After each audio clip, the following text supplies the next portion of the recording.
and hello. We are again live with the Usman Institute of Technology Facebook page. UIT Talks की episode 3 आज हम बात करने जा रहे हैं और आज हमारे साथ जो पर्सनैलिटी मौजूद हैं वो UIT के एलुमनाई भी हैं कि मैं दावत दूंगी आज अपने इस सेशन में मिस्टर इरफान गौरी साहब को। अस्सलाम वालेकुम सर।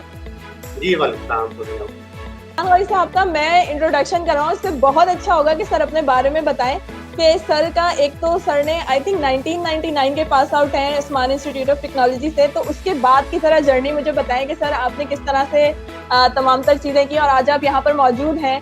मैं 99 में एडमिट हुआ था यूआईटी में, एडमिशन लिया था और 2002 का पास आउट हुआ। जर्नी ये कि कंप्यूटर सिस्टम में मैंने बी किया था यूआईटी से 2002 और ये कि उसका यूआईटी हमदर्द से एफिलिएट, तो हमारे हमदर्द से डिग्री मिला करती थी हमदर्द यूनिवर्सिटी से।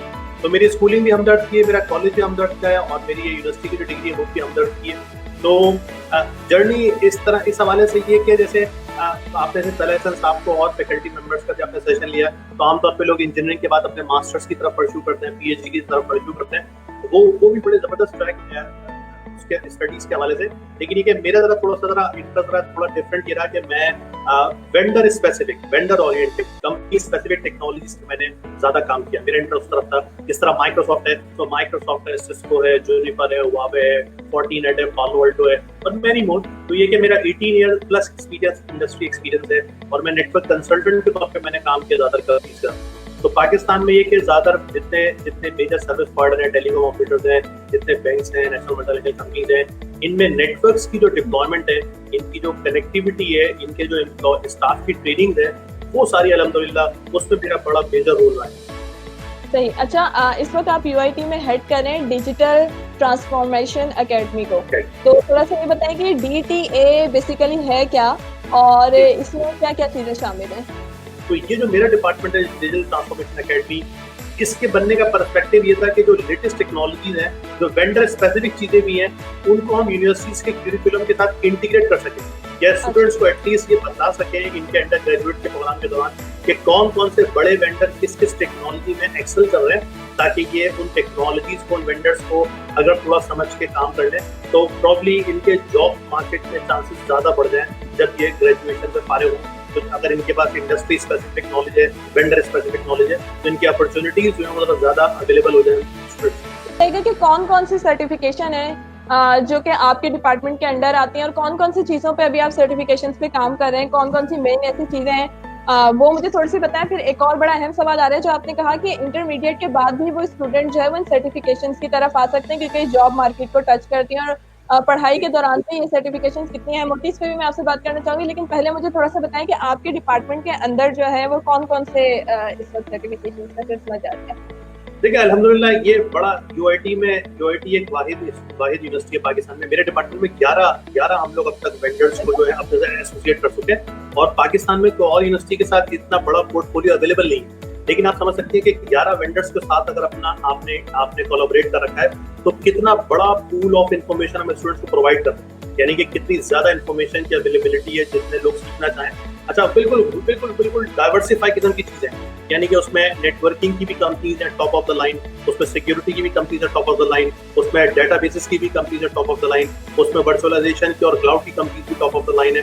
तो जस्ट इमेजिन के स्टूडेंट्स को डायरेक्ट क्यूरिकुलम, डायरेक्ट उनको लैब, डायरेक्ट रिसोर्सेज मिल सके, वेंडर के प्लेटफॉर्म को डायरेक्ट सपोर्ट मिले। यानी कि डेटाबेस पे काम करना, तो अगर आप ओरेकल के प्लेटफॉर्म पे काम कर रहे हैं तो it is pretty much understood कि आपकी जॉब सिक्योरिटी से परेशान होने की जरूरत नहीं है क्योंकि ओरेकल की डिप्लॉयमेंट हर जगह है। इस तरह साइबर सिक्योरिटी में फोर्टिनेट या पालो अल्टो है, इस तरह जर्नल नेटवर्किंग में सिस्को या जूनिपर है, इस तरह वर्चुअलाइजेशन में VMware है, या क्लाउड कंप्यूटिंग में हमारे पास IBM का क्लाउड भी है, ओरेकल का क्लाउड भी है और Amazon का क्लाउड भी है और अलीबाबा का क्लाउड भी है। So we have got bunch of available resources और ये कि उसका पर्पस ये है कि स्टूडेंट्स को कोई, यानी कि डिफरेंट किस्म के स्टूडेंट्स का जो इंटरेस्ट हो उनका, जिस तरफ कोई कहना चाहे कि मुझे प्रोग्रामिंग की तरफ जाना है, कोई कहना चाहे मुझे वेब डेवलपमेंट की तरफ जाना है, कोई कहे मुझे डेटाबेस की तरफ जाना है, कोई कहे साइबर सिक्योरिटी की तरफ जाना है। एक जो 50 बच्चों की क्लास होती है हमारी या 100 बच्चों की, उसमें 10 लोग अगर डिफरेंट एरिया में जाना चाहें तो बिल्कुल it could be a possibility. अच्छा, मतलब ये तो बड़ी जबरदस्त किस्म की बात हो गई कि आप एक इंजीनियरिंग यूनिवर्सिटी में एंटर हो चुके हैं, अब पढ़ाई के साथ साथ आपके सर्टिफिकेशंस का सिलसिला भी जारी है। जैसे आपने बताया कि माइक्रोसॉफ्ट है, सिस्को है और ओरेकल है, इन सब में जो हम सर्टिफिकेशंस करते हैं इसका क्या फायदा है? पहले तो मतलब स्टूडेंट्स इस तरफ आए क्यों, उसका थोड़ा सा मुझे फायदा बताइएगा। बात ये कि जैसे इसको ऐसे समझने की बात है कि जिस कंपनी का सबसे ज्यादा सॉफ्टवेयर या हार्डवेयर इंडस्ट्री में लगता है, सबसे ज्यादा सॉफ्टवेयर डिप्लॉयड होता है या हार्डवेयर डिप्लॉयड होता है, सबसे ज्यादा जॉब भी उसी की निकलती है। यानी कि जैसे अगर आपके सामने कोई डेल का कंप्यूटर है, एचपी का कंप्यूटर है, आपके सामने एसर का कंप्यूटर है, या जिसका मोबाइल इस्तेमाल करता है सैमसंग का या एप्पल का, तो सबसे ज्यादा जिसका इस्तेमाल होता है, सबसे ज्यादा जॉब भी उसी की निकलती है, सबसे ज्यादा सेल परचेज भी उसी की होती है, सबसे ज्यादा सॉफ्टवेयर डेवलपमेंट भी उसी के लिए होती है आमतौर पर। और सबसे ज्यादा जैसे उसको कोई ट्रबल शूटिंग है, हमारे को मोबाइल में इशू है, तो सबसे ज्यादा जो मार्केट है इलेक्ट्रॉनिक्स की, उसमें भी सबसे ज्यादा शॉप उसी की होती है। तो ये बड़ा नेचुरल है कि जो चीज की डिप्लॉयमेंट ज्यादा है तो उसकी जॉब भी ज्यादा, अगर हमारे सुनने वाले समझे। अब जैसे माइक्रोसॉफ्ट है, अब आपको जो माइक्रोसॉफ्ट का जो ऑपरेटिंग सिस्टम है वो पिछले आप ये 20 साल से इस्तेमाल कर रहे हैं ऑपरेटिंग सिस्टम, नए से नए वर्जन आ रहे हैं। तो हर कंपनी में अगर माइक्रोसॉफ्ट की डिप्लॉयमेंट है तो उनको इंजीनियर चाहिए जो कि माइक्रोसॉफ्ट के सर्वर्स को, माइक्रोसॉफ्ट के ऑपरेटिंग सिस्टम को मैनेज कर सके। इसी तरह अगर आप कहते हैं जितने भी ऑफिस आपके अगर उनकी कनेक्टिविटी नेटवर्क, इस तरह बैंक से हमारे सारे ऑनलाइन हो गए, सारे बैंक सारे कनेक्टेड हो गए, उनकी जो कनेक्टिविटी है उसकी जो इक्विपमेंट इस तरह सिस्को बनाता है, वो तो सब तरह इक्विपमेंट जो सिस्को का लगता है कनेक्टिविटी के लिए, तो सब तरह जॉब भी उसकी सिस्को की निकलती है। तो इसको समझना कोई ऐसा बहुत मुश्किल नहीं है। इसके लिए ये है कि चूंकि आमतौर पे जैसे जो लोग इंडस्ट्री में पढ़ते हैं वो ग्रेजुएशन अपनी होती है, लेकिन जब हम इंडस्ट्री में जाते हैं तो इंडस्ट्री जो है वेंडर स्पेसिफिक है, किस कंपनी का हार्डवेयर चल रहा है, किस कंपनी का सॉफ्टवेयर चल रहा है, किस कंपनी का प्लेटफॉर्म या एप्लीकेशन यूज हो रही है, जिस कंपनी की यूज हो रही है उनको आमतौर पे उसी प्लेटफॉर्म का इंजीनियर रिक्वायर्ड होता है। सही। तो जॉब मार्केट के हवाले से अगर बात करें तो अगर एक स्टूडेंट अपनी दिलचस्पी के हिसाब से कोई कोर्स करता है तो उसको फिर आगे जॉब मार्केट में कितनी ज़्यादा हेल्प होती है, और ये भी बताएगा कि अगर वो बाहर जाता है मास्टर्स करने के लिए और वहाँ कुछ अपनी जॉब को जो है वो कंटिन्यू करना चाहते हैं तो फिर ये सारे जो कोर्सेज हैं ये कितने फायदेमंद होंगे उस स्टूडेंट के लिए?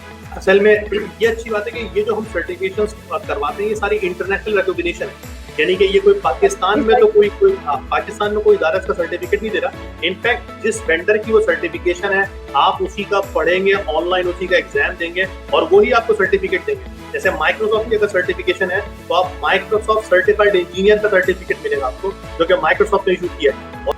सही। अच्छा सर, मुझे थोड़ा सा बताइएगा कि पालो अल्टो का भी रिसेंटली नाम चल रहा था, आप एक और सर्टिफिकेशन लेके आए, तो उसमें क्या है, थोड़ा सा मैं उसके बारे में भी जानना चाह रही थी। कोई साइबर सिक्योरिटी से रिलेटेड है क्या चीज, कुछ नया नाम भी लगा? जी बिल्कुल, तो पालो अल्टो वैसे यूएस की एक स्टेट का नाम है, तो पालो अल्टो नेटवर्क्स जो है वो साइबर सिक्योरिटी की number 1 company, top of the line company. तो जितने भी डिफेंस, जितने बड़े गवर्नमेंट ऑर्गेनाइजेशन है, जितने बैंक है, ऐसे कंपनी है, वहाँ पे जो सिक्योरिटी के लिए जो डिवाइसेस इस्तेमाल होती हैं वो पालो अल्टो की कंपनी की है। अब उसमें भी आपको जवाब मिलेगा, जब सबसे ज्यादा डिवाइसेस लगती पालो अल्टो की है तो सबसे ज्यादा इंजीनियर सिक्योरिटी के रिक्वायर्ड भी पालो अल्टो के होते हैं, यानी कि जिसका इक्विपमेंट लगा हुआ है उसी के लोग चाहिए उनको मैनेज करने के लिए। ठीक है। अच्छा सर, अगर पाकिस्तान की जॉब मार्केट के हवाले से बात की जाए तो पाकिस्तान में आप किस तरह से देख रहे हैं इन तमाम सर्टिफिकेशंस के साथ, अगर कोई स्टूडेंट मार्केट में इन करता है तो वो किस तरह से देखते हैं आप? देखिए, जैसे इसको भी इसकी डिप्लॉयमेंट अगर ये भी समझने के हवाले से सर्टिफिकेशन इंजीनियर्स कहाँ लगते हैं, कहाँ जॉब लगती है, इस सवाल को टर्न अराउंड भी कर सकते हैं कि कहाँ नहीं लगती है। इस सवाल को टर्न अराउंड करके भी जवाब हो सकता है। जैसे एग्जाम्पल यूआईटी ले लें, भाई यूआईटी में आईटी डिपार्टमेंट तो है ना, ये जो मैं और आप कन्वर्सेशन कर रहे हैं, जो हमारा लाइव सेशन हो रहा है, तो वहाँ पे इंटरनेट की कनेक्टिविटी तो है ना, इंटरनेट चल रहा है, आपका नेटवर्क है, तो आईटी डिपार्टमेंट जो अब आईटी डिपार्टमेंट यूआईटी में मौजूद है इस वक्त, अब जितना भी यूआईटी में सर्वर्स है, जितने भी यूआईटी में नेटवर्किंग का इक्विपमेंट है, जितना भी वायरलेस है, जितना भी इंटरनेट चल रहा है, उसको मैनेज करने के लिए 2, 3, 4, 5 लोगों की टीम तो चाहिए ना आपको। बिल्कुल। तो वो जो टीम है वो सर्टिफाइड इंजीनियर है। एक माइक्रोसॉफ्ट के होंगे, एक सिस्को के होंगे, एक डेटाबेस के होंगे, एक आपके इंटरनेट का जो आपका ईमेल सिस्टम है वो चला रहे हैं उसके होंगे। स्टूडेंट्स की थोड़ी सी मैं दिलचस्पी की बात करूं तो किस तरफ आप देख रहे हैं आजकल के तलबा का जो रुझान है, वो कौन सी सर्टिफिकेशन की तरफ जाना चाह रहे हैं, उनकी दिलचस्पी किस तरफ है, और थोड़ा सा आप गाइड भी करें नए आने वाले स्टूडेंट्स के लिए कि किस तरफ जाना उनके लिए बेहतर होगा, क्योंकि हमारे पास इतनी अच्छी करियर काउंसलिंग नहीं हो सकती, तो हम चाहते हैं कि हमारे जो प्लेटफॉर्म है इसकी वजह से बच्चों को ये पता चले कि कौन सी चीज उनके लिए बेहतर है आगे। चले, इसको ऐसे भी कर लेते हैं सवाल को कि अगले जो नेक्स्ट डिकेड है 10 साल, उसमें सबसे ज्यादा जॉब किसकी निकलेगी, सबसे ज्यादा जॉब जो एक्सपेक्टेड है वो किसकी निकलेगी। तो पढ़ाई पहली फिक्र जो होती है वो जॉब की ही होती है। जी बिल्कुल, और बिल्कुल जेन्युइन कंसर्न है कि इंजीनियरिंग करने के बाद 16th एजुकेशन कंप्लीट करने के बाद अ पर्सन वांट्स टू कि भाई मैं जरा जॉब पे जा सकूं, मैं पैसे अर्न कर सकूं, मैं अपना कैरियर डेवलप कर सकूं, परफेक्टली फाइन।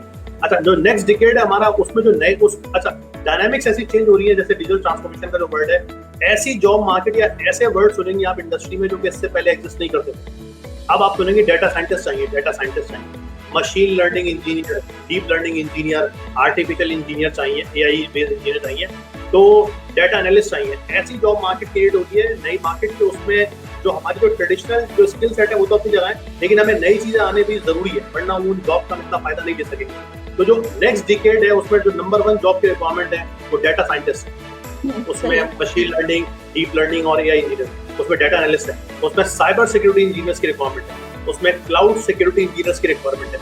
ये टॉप की डिमांड है, और इन्हीं चीजों को सामने रखते हुए जो हमारा जो डिपार्टमेंट है वो इन्हीं तीनों चीजों के हिसाब से कंपनीज के साथ हमने आइडेंटिफाई कर रखा है 3 एरियाज को, और हम उसी के इंजीनियर्स को प्रोड्यूस कर रहे हैं, ताकि जिसकी सबसे ज्यादा जॉब मार्केट निकलनी है इंजीनियर्स उसी को उनको आसानी से जॉब मिल सके। तो 3 एरियाज आइडेंटिफाइड कर रखे हैं हमने, उसमें एक साइबर सिक्योरिटी का एरिया है, उसमें क्लाउड कंप्यूटिंग का एरिया है, उसमें एक वर्चुअलाइजेशन का एरिया है। तो इन तीनों एरिया की सबसे ज्यादा जॉब निकलनी है, और इन तीनों एरिया की जो top of the line companies हैं उनके साथ यूआईटी का कोलैबोरेशन है हमारा, industry level, associate level, academy level का।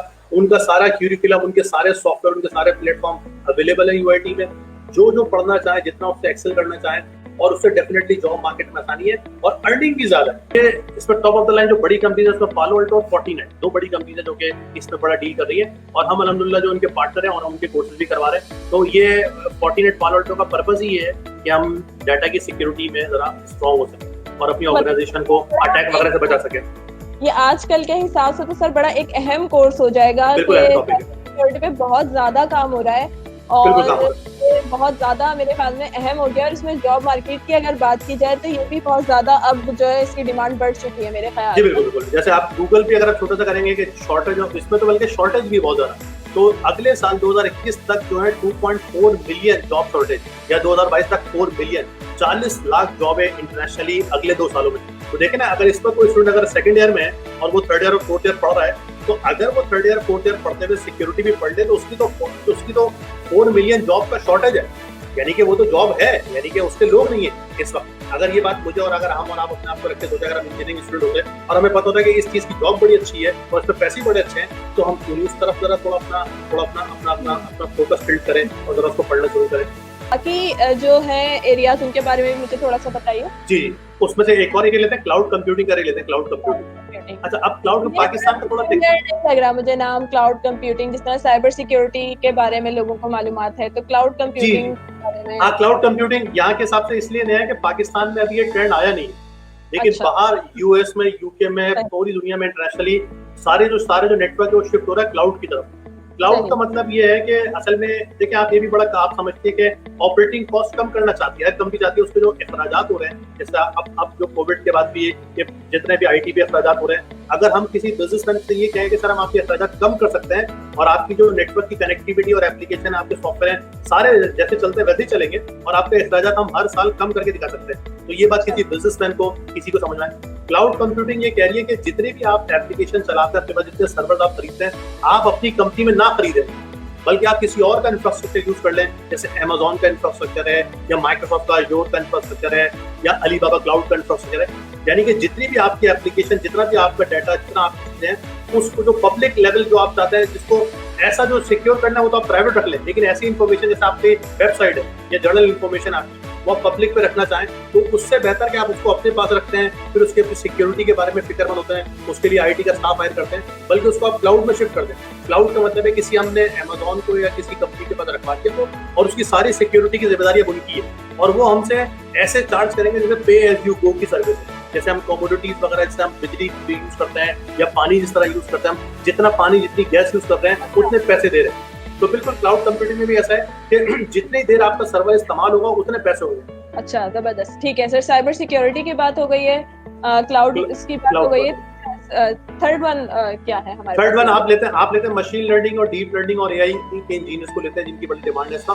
तो डाटा एनालिस्ट या डाटा साइंटिस्ट कहते हैं इनको। एआई और दो एआई भी है, एक मशीन लर्निंग है, उसको शॉर्ट फॉर्म में एमएल कहते हैं हम, और एक डीप लर्निंग है, उसको शॉर्ट फॉर्म में डीएल कहते हैं, डीप लर्निंग। सही। तो ये काम किस तरह से? हाँ, ये फील्ड निकलती है डेटा साइंटिस्ट के लिए, डेटा एनालिस्ट के लिए। असल में आर्टिफिशियल इंटेलिजेंस भी, अगर आप जैसे आपने वर्ड प्रॉब्लम सुन रखा एआई का वर्ड, तो आप ये समझिए, अब हम चाहते हैं कि मशीन जो है वो इंटेलिजेंट इनफ हो, जो आमतौर पे जिस काम के लिए ह्यूमन इंटेलिजेंस रिक्वायर्ड होती है, जो हम इंसानों को खुद से काम करना पड़ता है अपनी इंटेलिजेंस लगा के, हम ये चाहें कि उसकी जगह मशीन्स बन जाए और वो इतने इंटेलिजेंट हो जितने as equivalent to as human, और वो हमारे से का काम करें, जिससे आप समझते हैं कि अगर इंसान का कुछ काम मशीन कर दे तो डेफिनेटली इंसान फिर कुछ और अपना जहन किसी और तरफ लगा सकता है। उसकी एक एग्जांपल ले लेते हैं, जैसे ड्राइवरलेस कार्स का आप सुनते होंगे, ड्राइवरलेस कार्स, बिल्कुल, उबर वगैरह, टेस्ला वगैरह तो बड़ी इन्वेस्टमेंट कर रहे हैं, यानी कि कहते हैं कि अगले 10 सालों में यूरोप की सड़कों पे जो गाड़ियां चलती होंगी वो ड्राइवरलेस होंगी। वर्चुअलाइजेशन का एक एरिया, उसमें VMware बड़ी स्ट्रॉन्ग कंपनी है। वर्चुअलाइजेशन का भी वैसे ताल्लुक को ज्यादा वो क्लाउड की इंप्लीमेंटेशन के हवाले से भी है और डेटा सेंटर जो लोकली हम लगते हैं उसके हवाले से भी है। वर्चुअलाइजेशन का भी पर्पज ये कि हम effective utilisation of our resources. Virtualisation भी ये कह रहा है कि हम वर्चुअलाइजेशन को आसान समझने के लिए हम कह रहे हैं अपने क्लोन करते हैं, जैसे मैं और आप है, हमारे कोई 2-3 हो जाए हमारे जैसे, और हमारे 10 काम हो तो हम अकेले 9-3 आदमी काम कर रहे हो हमारा, तो आप समझते काम जल्दी हो जाएगा वो। तो इंसानों में तो खैर ऐसा मुमकिन नहीं है, लेकिन मशीन्स में हम वर्चुअल मशीनें बना रहे हैं ऐसे, और वर्चुअल मशीनें अलग अलग करें, और वो सारा जो एक मशीन एक काम करती थी, एक वक्त में वर्चुअल मशीनें बहुत सारे बन के वो काम करें, तो उससे जरा काम जल्दी हो जाता है।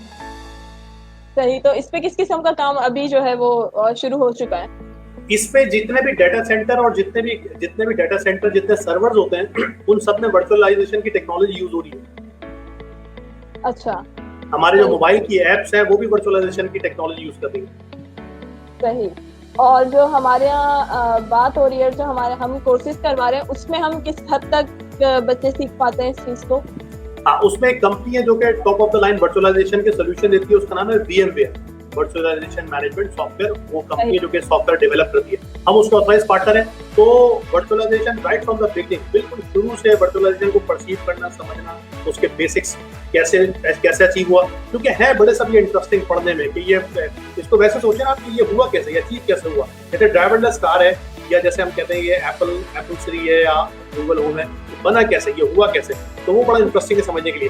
क्योंकि ये जो सारे जो बच्चे हैं, ये तो इंजीनियरिंग के बच्चे हैं, इंजीनियरिंग के बैकग्राउंड से आते हैं। इन लोगों के लिए तो कोरिलेट करना बड़ा जरूरी है। इनके डायरेक्ट उसका ताल्लुक इनके प्रोफेशन से होगा, इनकी डिग्री से होगा, इनकी जितनी एजुकेशन नॉलेज है वो सब उस पर अप्लाई होती है। सही। ठीक है। अच्छा सर, कोई एक मैसेज जो आप अपनी तरफ से देना चाहें स्टूडेंट्स को? जैसे आपने एक अभी बड़ी अच्छी बात की थी कि टेक्नोलॉजी का जो इस्तेमाल है, हम लोग तो देखते हैं ज़्यादातर जो है वो व्हाट्सएप पे लगे हुए होते हैं, फेसबुक पे लगे हुए होते हैं, और जो है वो वीडियोस देखने में लगे हुए होते हैं यहाँ पे। तो किस तरह से इसको पॉजिटिव तरीके में किया जा सकता है? और अभी की जो मौजूदा सूरत हाल है उसे हम देखते हैं कि यही जो है सबसे ज्यादा टेक्नोलॉजी की यूज हो रही है, इंटरनेट का इस्तेमाल हो रहा है। तो किस तरीके से हम सर्टिफिकेशन की तरफ जा सकते हैं, स्टूडेंट्स को किस तरह से टाइम निकालना चाहिए, किस तरह से फोकस कर सकते हैं?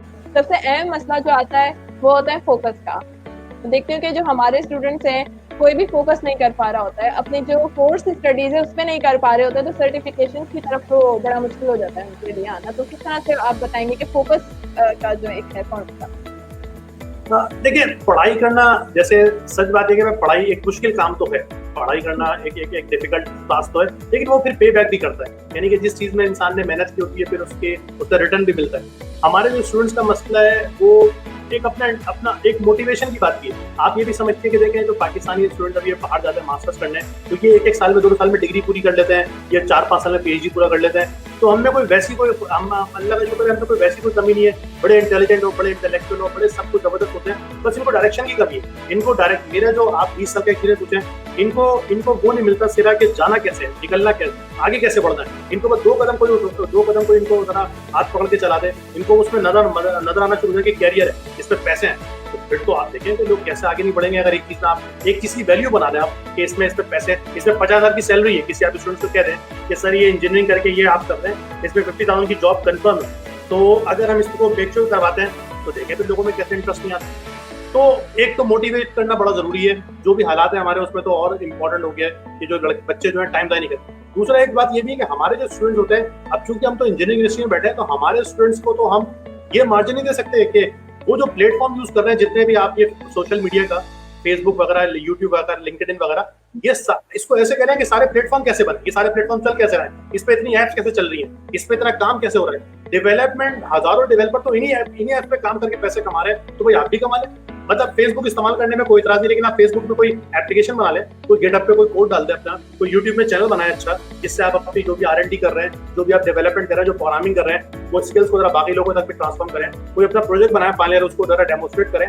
लेकिन मैं जरा ये देखता हूँ, अनफॉर्चुनेट है थोड़ा सा कहने में यहाँ पे, लेकिन खैर वो हम लोग आप समझते हैं। जितना इंडियन एक्टिवेट है ना, इंडियन और बाकी कम्युनिटीज एक्टिवेट होती हैं प्रोग्रामिंग में, सॉफ्टवेयर पे, डेटाबेसेस में, और नॉलेज ट्रांसफॉर्म करने में या लेक्चर्स डिलीवर करने में, हम लोग उस तरह से है नहीं अभी। हमारा इतना नाम नहीं, यूट्यूब पे इतना नाम नहीं है, गिटहब पे इतना नाम नहीं है। हम जो जहाँ जितनी भी डेवलपमेंट का अमल है, वहाँ पे थोड़ा पीछे है।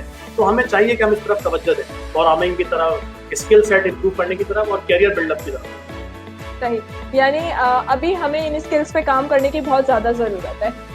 ठीक है सर, बहुत ज़्यादा इंफॉर्मेटिव आपके साथ आज का हमारा सेशन रहा, और इंशाल्लाह आपकी जो सर्टिफिकेशन है इनका सिलसिला इसी तरह जारी रहेगा। तो फिर हम आपके साथ एक दफ़ा मौजूद होंगे तमाम तर तलबा की गाइडलाइन के लिए। बहुत शुक्रिया, आज आपने इतना जो कीमती वक्त है हमें अपना दिया। जी thank you for your time, और thank you for inviting me into this session.